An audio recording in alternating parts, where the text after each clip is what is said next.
On this week's episode, we take 2 trips to 2 different comic book stores. Check out some of the new books that I picked up. Let's go check it out.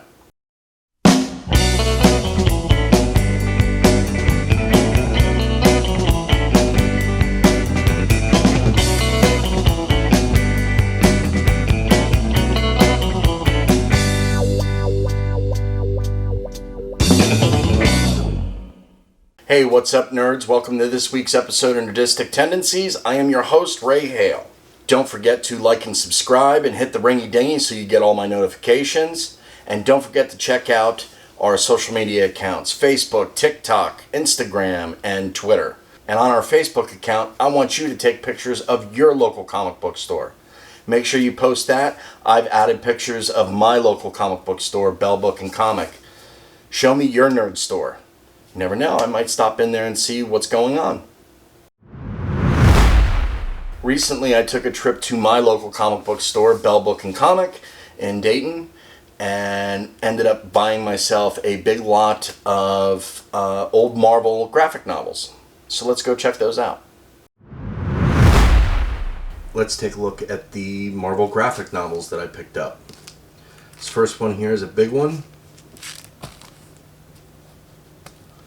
It is The Death of Captain Marvel. Now this particular one is actually a second print. As you can see, it's a key for The Death of Captain Marvel. Cool thing about these Marvel graphic novels is that it allowed Marvel, the writers, and the creators and artists to take different chances to do different things. So the Marvel graphic novel is, as you can see up here in the upper left-hand corner, price tag on this is $5.95. Around this time, the price of a comic book was anywhere between 30 to 60 cents. So the average reader wasn't going to be picking up some of these graphic novels. Plus, you know, you could do different things with language and tell different kinds of stories, sometimes more violent or graphic stories. And the best thing is these stories didn't necessarily have to be to fall into Marvel continuity. So, like I said, it allows you to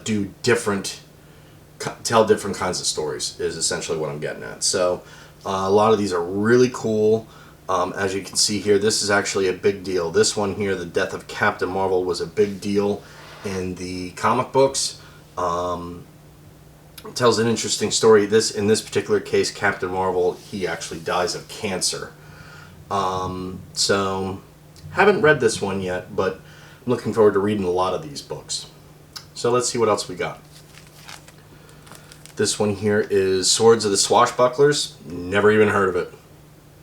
But we're going to be diving into this, and there's actually a 12-issue miniseries that is going to go into my completed runs videos that I have coming up. So look for this one here just down the road. This next one here is actually a second print.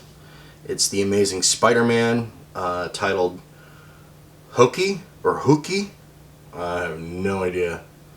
But certainly a different kind of Spider-Man story, as you can tell by the cover. This next one here is going to be featured pretty soon, along with the entire first Dazzler run. But this one here is Dazzler the Movie. This next one here is a John Byrne. You know I loves me some John Byrne. This is actually a Marvel graphic novel of the sensational She-Hulk. So that's pretty cool. As you can see, the artwork is a little bit different on these. This is a Frank Miller graphic novel of Daredevil. I love this stuff. It's so cool. This one is a little bit interesting, as you can tell by the cover. It is an Iron Man story entitled Crash, but it is actually published by Epic, which was like a subsidiary of Marvel Comics at the time. This one is particularly interesting because, as it says on the cover, it is the first computer-generated graphic novel. Now, we're talking the mid-'80s here, so computer graphics were, you know, not that great. Certainly not compared to anything we have going on today, but still kind of interesting. I flipped through it a little bit. I haven't read it yet, but the artwork style is a little bit different. Like I said, early computer-generated graphics, so that's pretty cool. This next one here is a Cloak and Dagger story. We're going to have more Cloak and Dagger videos down the line on the completed runs, so you make sure you check that out. Maybe this is another story that we'll cover. This next one here is a key. It's pretty cool. Check this out. It's an Avengers book called Emperor Doom. This is actually a key because it is the death of the Purple Man.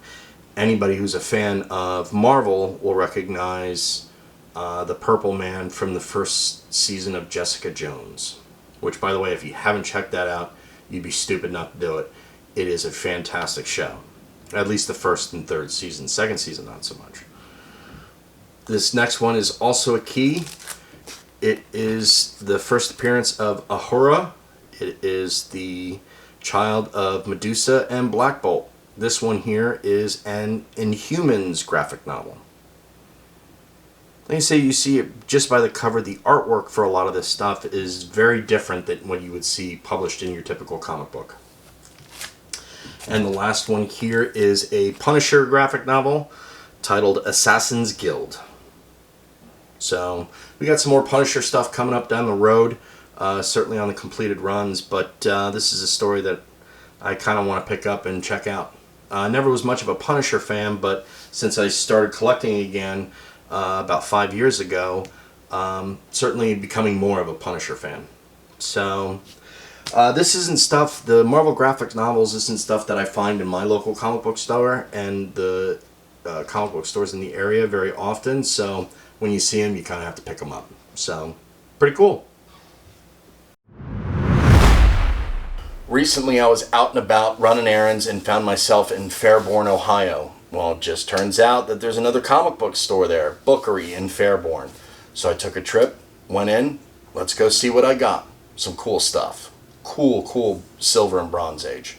Let's check it out. Alright, let's check out the books that we got from Bookery. So this first one here, pretty cool. Silver Age Avengers book. This is Avengers number 30. Pretty cool, huh? Look at this old. This is like mid-60s, probably about 1965, 66 Avengers book. You don't run into this stuff very often. Like I said, the quality of the book is a low grade, but it still has the cover attached. You just don't run into this stuff very often, so whenever I do see it, I grab it. This next one here, again, we're talking old 60s here. Captain Marvel number 6. I have no idea who Captain Marvel is fighting, but he looks beast. Alright, this next one is a key. It is the 4th appearance of the Punisher, 1st appearance of the Punisher Battle Van, and the 1st appearance of Moses Magnum. This is Giant Size Spider-Man number 4. Square-bound book, again. This is a low-grade copy of the book, but still certainly a good reader copy. This next one is a really nice copy of Marvel Tales number 84. Published date on this is 1977. Reprinting of one of this, probably the original Spider Slayer story.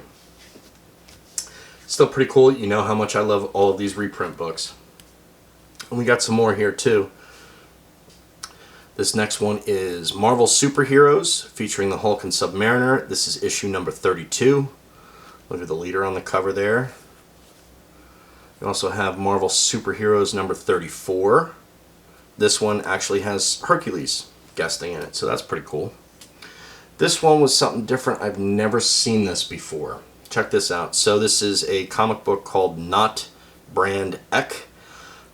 This is kind of like a Mad Magazine type book published by Marvel.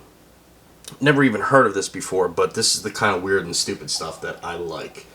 So this is, now I'm going to keep my eye out on this title so I can continue to collect it and check it out. As you can see, there's parodies of all sorts of superheroes on here, including Batman and Robin, which is kind of interesting considering it's a Marvel book, not a DC book.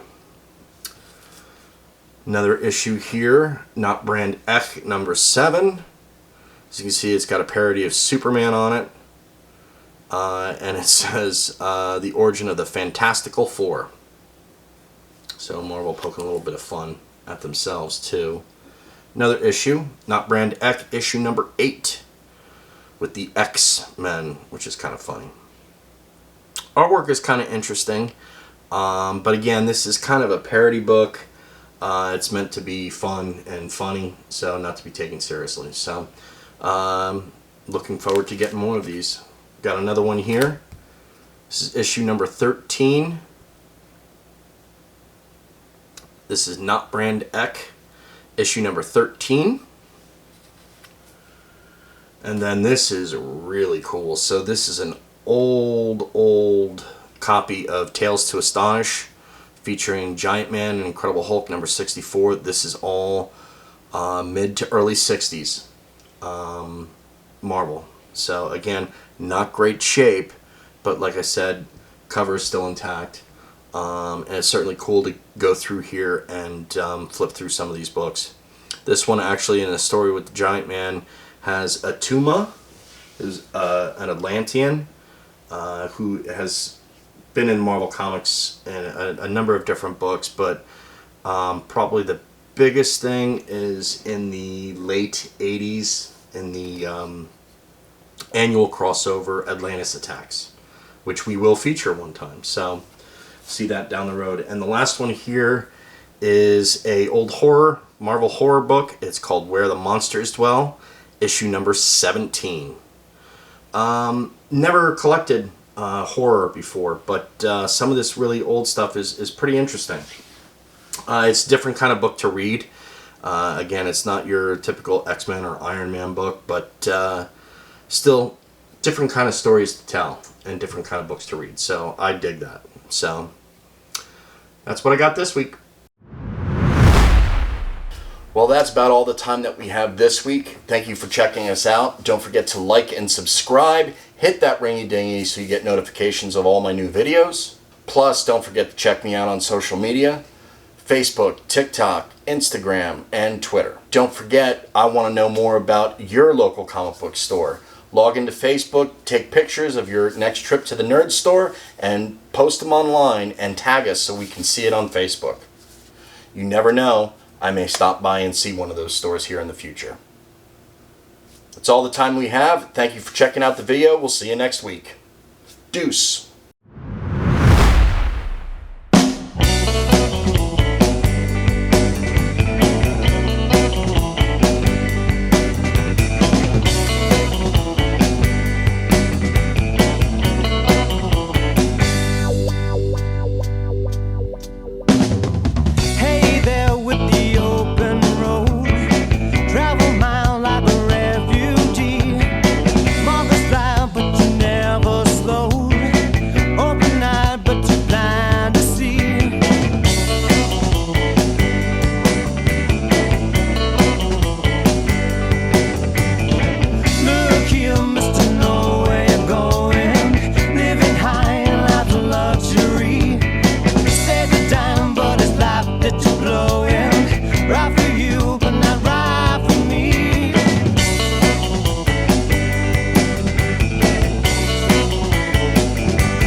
Instagram. Gam. Gam. Don't forget to check me out on social media. These chips are delicious. Did you know that they put Cool Ranch on potato chips? From a Dorito to a potato chip. Yup. Yup. You gonna talk about your shirt? That the coolest, smartest, sexiest, hottest person in the world got you that shirt? No, my kid did. No, yeah, that's me. I wouldn't describe my kid as the hottest and the sexiest. That's weird. That's creepy. Doesn't matter, I still am. Says you. Yep, and Bubble Boy. He speaks to me. Okay. You never know. I might find my... You never know. You never know. I may find myself... Bubble Boy! Oh. You like your comic books? You gonna buy me some comic books? Are you my little nerd dog? You want to go watch some Star Wars or something? Yeah? Oh, you wanted to watch the Avengers. Okay, we can do that. He's like, help.